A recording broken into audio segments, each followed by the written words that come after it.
The human gastrointestinal tract is a vast, twisting biological landscape.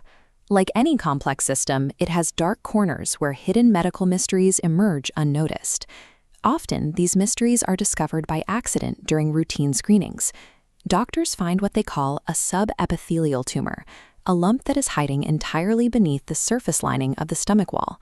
This discovery presents an immediate diagnostic dilemma. Doctors have to determine if this buried lump is a harmless, benign growth or a potentially lethal gastrointestinal stromal tumor, a GIST.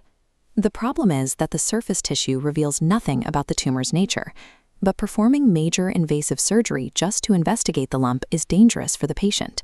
Safely breaching the stomach lining to extract a precise tissue sample is the critical first hurdle. Without physical evidence, there is no way to know if the patient is in mortal danger. The solution is endoscopic ultrasound. This specialized scope navigates into the stomach and uses sound waves to map the hidden layers of the stomach wall.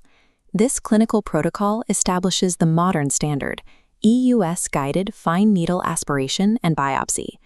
The ultrasound provides real-time targeting, allowing the doctor to guide a needle directly into the buried mass. Choosing the right tool involves a physical trade-off.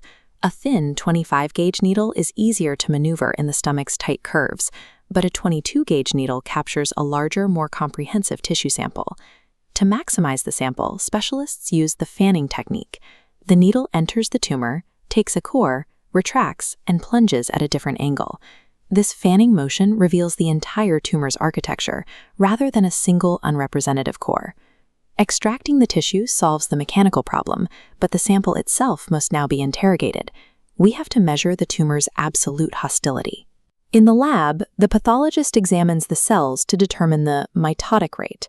The mitotic rate acts as the tumor's speed limit. It reveals exactly how fast these cancer cells are dividing and multiplying. Establishing this grade categorizes the immediate danger, but knowing how fast the cells are moving doesn't explain how to stop them.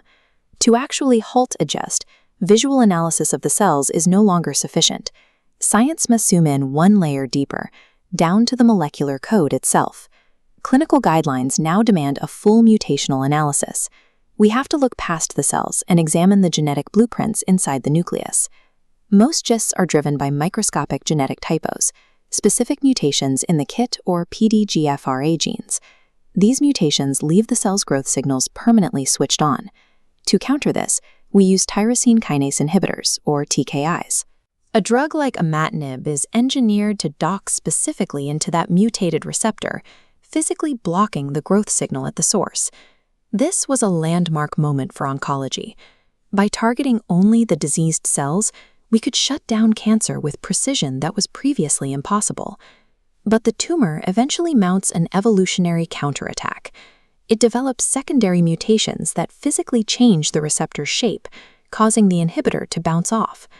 The medical response is to deploy next-generation TKIs, like ripretinib or avapritinib, engineered to fit these newly mutated shapes and restore the blockade. Treating advanced GISTs is a high-stakes biological game of chess. It requires constant genetic surveillance and the ability to adapt our pharmacological response as the tumor evolves. This diagnostic journey moves through 3 distinct layers, from navigating the stomach's anatomy to engineering mechanical biopsies, down to mapping invisible genetic codes. At leading institutions like the MD Anderson Cancer Center, massive multidisciplinary teams now coordinate their entire strategy around this molecular approach. The success of these therapies has shifted the clinical focus away from where a tumor is located in the body. In this new model, the organ of origin matters less than the specific genetic driver. GISTs prove the future of care is precision oncology, where the path to a cure is dictated entirely by a tumor's unique microscopic genetic signature.